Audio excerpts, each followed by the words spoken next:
네, 안녕하세요. DSBA 연구실 석사과정 손준영입니다. 네, 이번 스터디, AI에 기반한 제어 시스템 스터디의 첫 번째 발표를 진행을 하게 되었고요.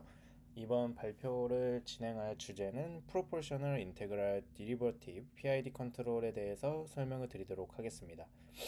해당 자료는 이제 하단에 있는 두 가지 이제 논문은 아니고 해당 교재라고 할 수 있는데요. 해당 자료들을 참고를 해서 자료를 구성을 했습니다. 발표 순서는 다음과 같이 진행을 하도록 하겠습니다. 먼저 이 프로세스 컨트롤, 즉 공정 제어에 대해서 간략하게 설명을 드리도록 하겠습니다. 이 공정 제어라는 것은 결국 이러한 실시간 모니터링 및 제어 과정을 통해서 특정 공정 변수를 이 원하는 값에 가깝게 유지하도록 해서 궁극적으로는 이 목표 조건을 달성하는 것을 의미합니다. 여기서 이제 원하는 값 그리고 목표 조건이 좀 핵심이 될 수 있겠는데요. 원하는 값이라는 것은 결국 공정이 정상 상태로 유지되기 위해서 이 공정 내의 특정 변수가 도달해야 하는 목표 값을 얘기를 합니다. 그리고 목표 조건이라고 하면 공정이 정상적으로 작동하여 안정적이고 최적의 상태를 유지하는 것이 목표 조건이 될 수 있겠습니다. 이러한 목표 조건의 예시로는 뭐 안전성을 확보하는 것, 혹은 품질을 유지하는 것, 생산성을 향상시키는 것, 환경 보호를 시키는 것 등이 이 목표 조건에 해당할 수가 있습니다.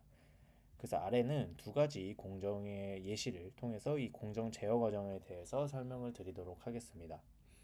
먼저 화학 반응기 공정이라고 했다면 여기서의 목표 조건이라고 하면 화학 반응의 안정성 그리고 최대 수율을 보장하는 상태가 목표 조건이 되겠고요.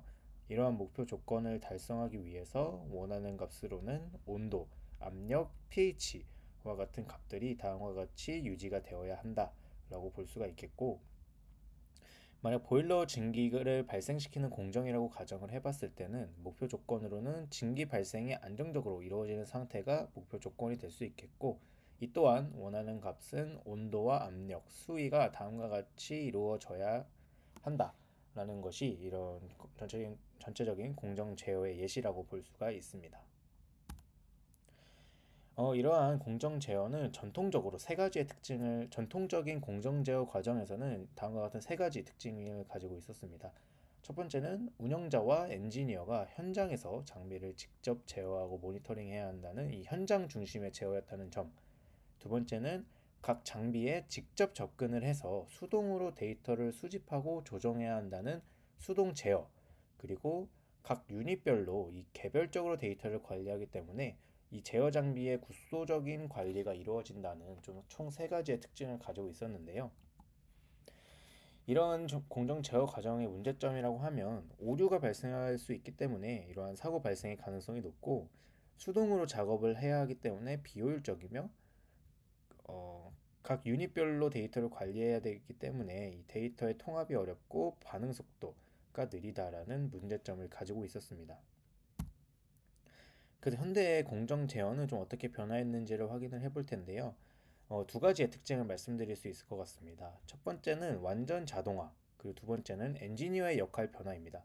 첫 번째로 완전 자동화 같은 경우에는 이 대부분의 공정이 완전 자동화 시스템으로 전환이 되었습니다. 그래서 이 공정 제어 자체를 DCS라는 것을 통해서 수행을 해서 사람이 직접 개입해야 하는 부분을 최소화하게 되었고요. 여기서 말하는 디지털 제어 시스템, 즉 DCS의 경우에는 실시간으로 현장 계측 장비의 데이터를 수집하고 제어 신호를 전송하는 시스템이라고 볼 수가 있습니다. 그 두 번째로는 이 엔지니어의 역할이 변화했는데요. 현장에서 직접 조종을 하는 것이 아니라 중앙 제어실에서 공정 상태를 모니터링하는 식으로 역할이 변화가 됐고, 좀 더 제어 시스템을 어떻게 설계할 것인지, 그리고 유지 및 보수를 어떻게 할 것인지에 좀 더 집중을 하게 되었기 때문에 이러한 역할 변화로 인해서 이 데이터 분석이나 혹은 제어 알고리즘에 대한 이해 능력이 요구되고 있습니다. 그래서 이러한 현대공정 제어 과정의 장점이라고 하면 실시간으로 데이터 통합이 가능하고 빠른 제어가 가능하다는 점이 있고요. 두 번째로는 자동화를 통한 사고의 예방 그리고 안정성을 향상시킬 수 있다는 점이 있습니다. 그러면 이러한 공정 제어 과정에 적용시킬 수 있는 방법론들을 어떻게 설계해야 되는지 총 15개의 단계에 대해서 설명을 드리도록 하겠습니다.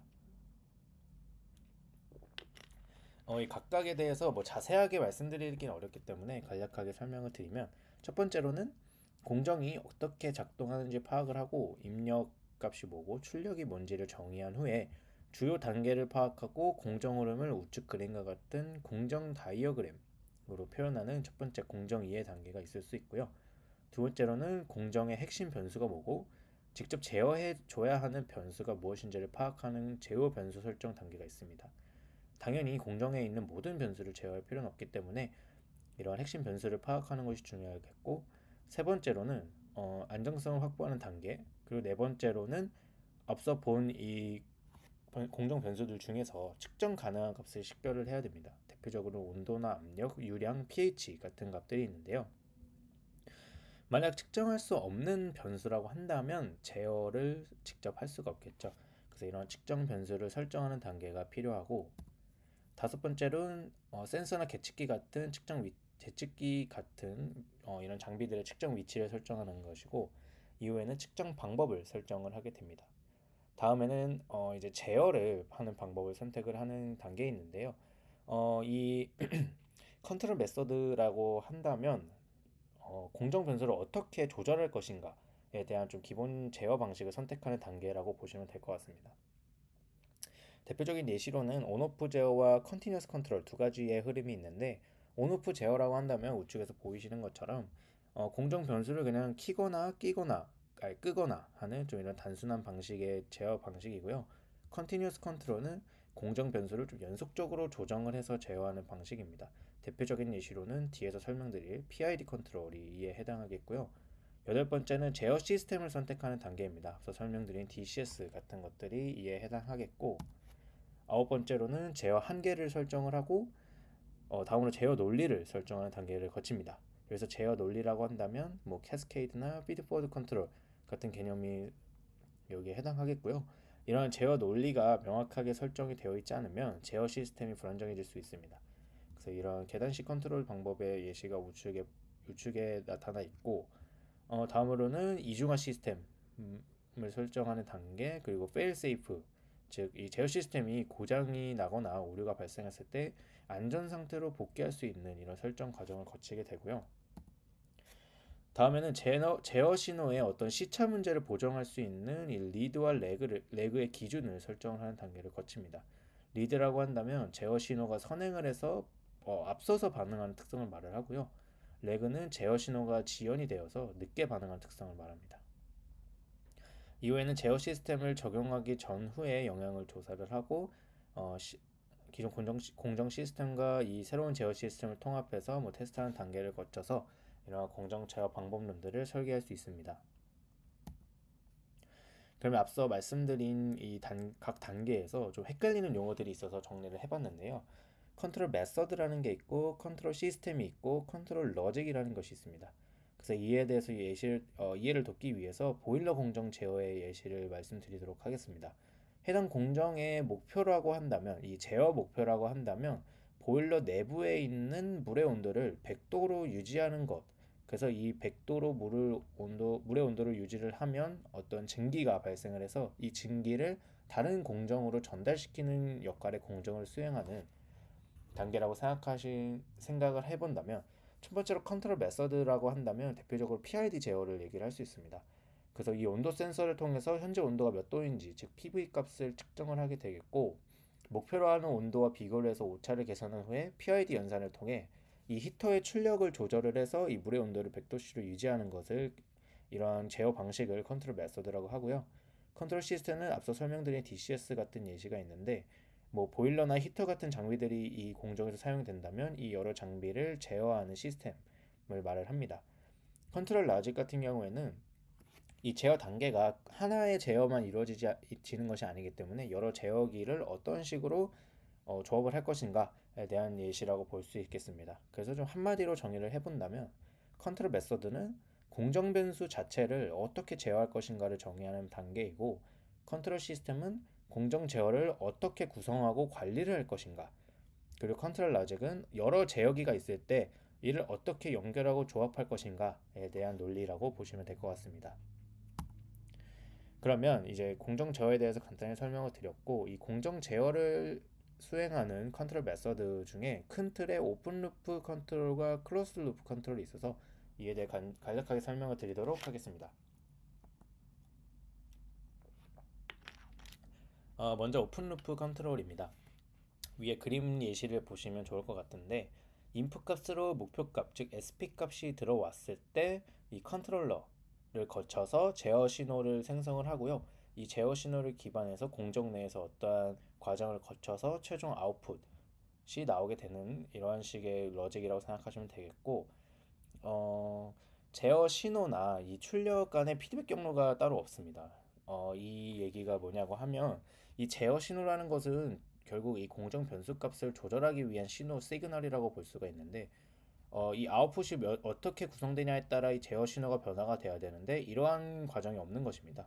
그래서 제어 신호 자체가 출력값에 무관하게 사전에 설정된 고정값을 통해서 그냥 일방향으로 전달하는 형태로 구성이 되기 때문에 어떤 피드백 과정이 없는 과정이고, 결국에는 이 머신러닝과의 결합이 불가하다라는 특징을 가지고 있고요. 그래서 이러한 오픈루프 컨트롤 같은 경우에는 피드백이 그리 중요하지 않은 좀 비교적 간단한 공정에서 많이 사용을 합니다. 장점으로 보시면 구조가 단순하기 때문에 설계나 구현이 용이하고, 피드백 신호를 처리하지 않아서 이 비용이 낮다는 장점을 가지고 있습니다. 또한 계산이 간단해서 응답이나 처리 속도가 빠르다라는 장점을 가지고 있지만, 단점이라고 하면 출력값을 따로 감지하지 않기 때문에 정확도가 당연히 낮을 수밖에 없고요. 오차가 발생했을 때 수정이 불가합니다. 그래서 시스템 자체에 불안정한 가능성이 존재를 하고, 사전에 설정된 제어 신호가, 즉 여기서 사전에 설정된 고정값을 일방향으로 전달하는 형태인데, 이런 제어 신호 자체가 실제와 맞지 않으면 오작동할 수 있다는 이런 단점을 가지고 있습니다. 이와 반대로 클로즈 루프 컨트롤이라고 한다면 결국 피드백 컨트롤이라고도 할 수 있는데요. 이는 결국에는 공정에서의 피드백을 통해서, 즉 이 아웃풋으로 나오는 공정 변수 값을 통해 어떠한 피드백 과정을 거치고 이 제어 신호가 변화하는, 그래서 PID 제어기의 예시라고 한다면 이 공정 변수와 목표 값 사이의 오차 값을 기반으로 이 PID 제어기 값을 이 피드백으로 사용을 해서 이 제어 신호를 좀 변화하는 그런 과정을 거치게 됩니다. 해당 클로즈로 컨트롤 같은 경우에는 장점이라고 하면 입력과 출력을 지속적으로 비교를 하기 때문에 오차 값을 최소화할 수 있습니다. 왜냐하면 이 발생하는 오차를 줄이는 방향으로 계속 제어 신호가 가기 때문에 이를 최소화할 수 있고요. 사람이 직접 조정하지 않아도 자동으로 이 피드백 시스템을 통해서 목표 값에 점점 수렴을 할 수가 있고, 실시간 데이터를 바탕으로 즉각적인 반응이 가능하다라는 장점을 가지고 있습니다. 그러나 단점이라고 한다면 피드백 경로를 어떻게 설정하고 또 이 오차를 어떻게 계산할 건지 이러한 부분들에 대한 설계나 구현 과정이 좀 복잡하고요. 추가적으로 센서나 제어기, 피드백 회로 같은 추가적인 장비가 필요하다는 단점이 있고요. 마지막으로는 이 PID 제어기를 사용한다라고 했을 때 이 파라미터 조정이 어렵고 잘못 조정했을 때는 오히려 불안정한 수 있다는 이런 단점을 가지고 있습니다. 그러면 이제 어, PID 컨트롤에 대해서 좀 말씀을 드리도록 하겠습니다. PID 제어기라고 하는 이 부분은 앞서 설명드린 클로즈 루프 형태의 제어기입니다. 그래서 결국에는 공정을 제어하고 유지 및 관리하기 위해서 사용을 하는데요. 앞서 이제 공정 제어를 어떻게 설계하는지를 설명드렸을 때 7단계에 해당하는 방식이라고 할 수 있고요. 제어하고자 하는 대상의 출력값을 측정을 하고 이후에 이 설정값, 즉 set 포인트과 비교를 해서 오차를 계산을 합니다. 그래서 이 오차 값에 기반을 해서 제어에 필요한 제어값, 즉 MV 값을 계산을 하게 되고요. 오늘날 이 제조업계에서 좀 많이 사용을 한다고 알려져 있습니다. 그래서 앞서서 계속 set 포인트, 오차, SP, MV, PV 이런 말을 계속 했었는데 이 구성 요소에 대해서 좀 설명을 드리도록 하겠습니다. PV라는 것은 결국 공정 변수값, 즉 현재 측정된 해당 공정에서 좀 제어를 하기 원하는 그 특정 공정 변수의 실제 출력 값을 얘기를 하고요. SP 같은 경우에는 이제 실제 원하는 값, 앞서 맨 처음 공정 제어의 개념에서 원하는 값이라는 개념을 말씀드렸는데 이 원하는 값에 해당하는 것이 SP라고 볼 수 있고, 이 PV와 SP의 차이, PID 제어기에서는 단순한 이 차이 값을 사용을 하는데 이것을 이제 오차값이라고 하고, 이 에러 값 자체가 PID 제어기의 연산 대상이 됩니다. 또한 이제 PID 컨트롤은 이 오차 값에 기반해서 제어에 필요한 제어량을 계산을 하게 되고요. CV는 PID 계산 결과로 나오는 제어량을 통해서 시스템을 목표 값에 맞추기 위해 조정하는 과정이라고 볼 수 있습니다. 그래서 아래의 예시를 좀 말씀을 드리면 이러한 탱크가 있고 어, 이 어떤 뭐 물이 이렇게 들어온다고 가정을 해봤을 때 이 들어오는 액체가 일정하지 않게 흘러 들어오는 과정에서 탱크 내에 오일이 어느 정도 있는지 이 오일 레벨을 특정 SP 값으로 유지를 하고 싶다라고 가정을 해보겠습니다. PV 값은 결국에는 저희가 제어하고 싶어하는 이 오일 레벨, 즉 현재 탱크 내에 있는 오일 레벨을 PV라고 볼 수 있고요. 이 탱크 내에 있는 오일 레벨을 어느 정도 유지하고 싶은지 이것이 SP에 해당하고 이 오일 값을 직접적으로 조정할 수 있는 이 밸브를 통해서 탱크는 오일 레벨을 조정한다고 했을 때 이것을 CV라고 표현을 할 수가 있습니다. 그래서 이제 PID 제어기를 어떻게 연산을 하게 되는지, 그래서 어떻게 연산을 하는지에 대해서 말씀을 드리면 아래에서 보이는 세 개의 항을 더해서 제어값, 즉 Manipulated Variable, 즉 MV 값을 계산을 하는데요. 이 비례항과 적분항, 미분항을 각각 더해주는 형태로 구성이 됩니다. 이 비례항 같은 경우에는 오차값에 비례하고요. 적분항은 아무래도 적분 연산이 들어가기 때문에 오차값의 적분에 비례를 하고 미분항은 미분에 비례를 합니다. 그래서 좀 자세히 말씀을 드리면 비례항 같은 경우에는 현재 상태의 오차값의 크기, 직접적으로 이 KP 값, 이 KP, KI, KD는 파라미터라고 보시면 되겠는데 이 오차값과 직접적으로 곱해지는 형태이기 때문에 오차값의 크기에 비례한 제어 작용을 하고요. 결론적으로는 현재 오차에 비례해서 조정이 됩니다. 또한 이 적분항 같은 경우에는 정상 상태 오차라는 것을 없애는 작용을 합니다. 그래서 정상 상태 오차라는 것은 좀 뒤에서 설명을 드리겠고 이 누적 값을 사용하는 이 적분 연산을 수행하기 때문에 과거 오차를 누적해서 조정을 하고 미분항 같은 경우에는 미분값에 기반해서 이루어지기 때문에 이런 변화량에 대한 제어를 수행하는 항이라고 볼 수 있겠습니다. 그래서 오버슈트라는 현상을 줄이고 안정성을 향상시킬 수 있어서 이 오차의 변화율을 통해서 조정을 하는데 그래서 오버슈트 같은 경우에도 뒤에서 설명을 드리도록 하겠습니다.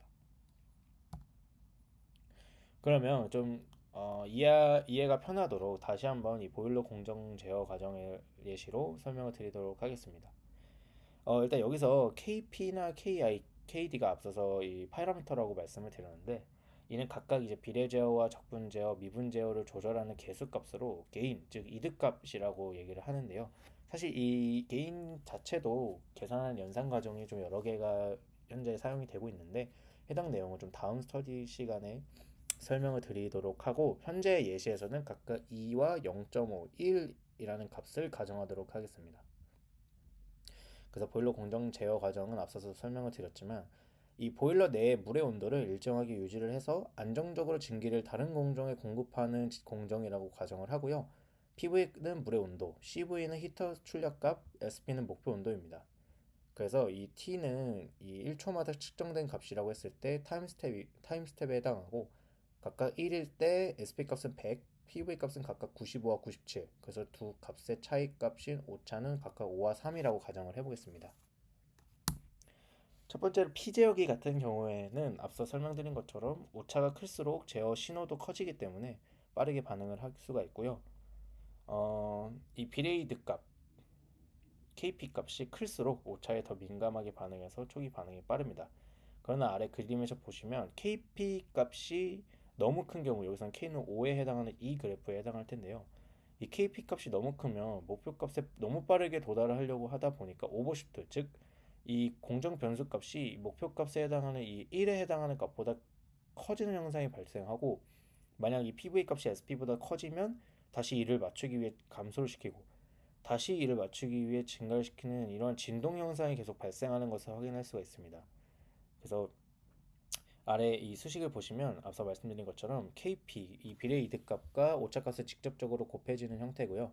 이를 타임 스텝 2에서의 제어값을 계산한다면 2 곱하기 3, 이득값과 오차값을 곱해서 6이라는 값이 나타나게 됩니다.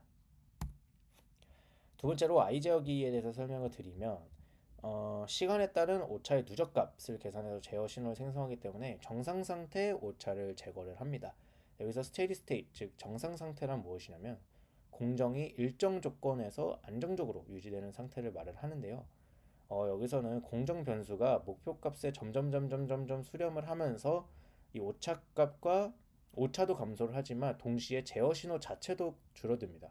따라서 이 제어 신호 값이 줄어듦에 따라 점점 이 PV 값이 조정이 안 되고 이러면서 일정한 어떠한 오차를 계속해서 유지를 하는 상태가 정상 상태라고 하는데 결국에는 이 PV 값이 SP 값, 즉 100도가 아니어도 제어 신호가 너무 줄어들어서 결국 100까지 값이 늘어나지 않는 그래서 이 일정 수준의 오차를 계속해서 누적해서 쌓아가는 형태라고 보시면 되겠고 시간이 흐르면서 남아있는 오차 값을 정상 상태 오차라고 합니다. 그러나 이 정상 상태 오차 값은 이 오차의 누적 값에 기반한 적분항을 통해서 제거가 가능합니다. 그러나 이 비례나 뒤에서 설명드린 미분 제어기만 사용을 할 경우에는 이 정상 상태 오차가 계속해서 발생을 하게 됩니다. 그래서 수식을 보시면 이 ki 값에 더해서 오차값의 누적값을 곱해주는 형태인데요. 이것을 좀 더 이산화를 시킨다면 오차값 곱하기 델타 t 여기서 t 같은 경우에는 1초를 가정을 하고 있기 때문에 1이라고 봤을 때 우측에서의 연산 과정처럼 5 더하기 3은 8 곱하기 1 그래서 0.5 곱하기 8은 4의 값이 나타나게 됩니다. 마지막 d 제어기 같은 경우에는 미분값에 기반을 하기 때문에 오차의 변화율에 따라 제어 신호를 생성을 합니다.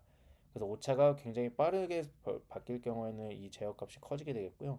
오차값이 작게 형성이 되면 제어 신호 자체가 작아질 수가 있습니다. 그러나 이 d 제어기 같은 경우에는 측정 잡음에 미응한데요. 여기서 말하는 측정 잡음이라고 한다면 센서나 계측기를 통해서 측정을 하는 거기 때문에 여기서 신호가 좀 불규칙하게 변동하는 과정이 생길 수가 있습니다. 그래서 이 측정 잡음이 큰 경우에는 작은 변화에도 제어 신호가 급격히 변화할 수 있다라는 단점을 가지고 있고요.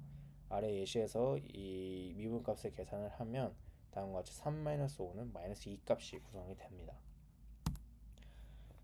결론적으로 PID 제어기라는 것은 이 PID 이 세 가지를 모두 조합해서 오차를 비례, 적분, 미분 모든 값에 대해서 고정을 하는 것이고요. 각 제어기가 가지고 있는 장점들, 빠른 응답 속도나 잔여 오차를 제거할 수 있다는 점, 그 변화 속도를 고려한다는 점을 동시에 수행할 수 있기 때문에 가장 안정적인 제어 방법이 될 수 있고요. 아래처럼 앞서 계산한 값들을 모두 더해주는 형태로 최종 PID 제어기 값이 구성이 됩니다. 사실 이 PID 제어기 같은 경우에는 뭐 공정의 특성에 따라 P 제어기만 써도 되고 I 제어기만 써도 되고 뭐 PI 제어기 써도 되고 ID 제어기 써도 되고 아니면 PID를 모두 쓰는 PID 제어기를 써도 됩니다. 그러나 이 KP와 KI, KD 같은 이 파라미터 조정 과정이 좀 복잡하다라는 단점을 가지고 있습니다. 그럼 지금까지 공정 제어에 대해서 좀 간략하게 설명을 드렸고 오픈 루프와 클로스 루프의 컨트롤 방식 그리고 대표적인 클로스 루프 제어기 방식인 PID 연산에 대해서 설명을 드렸습니다.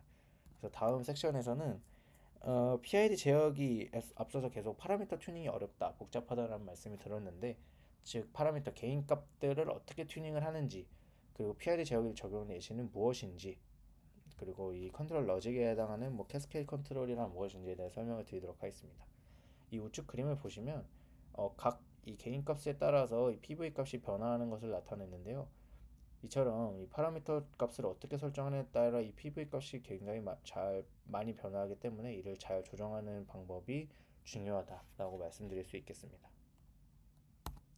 네, 이상으로 발표 마치겠습니다. 감사합니다.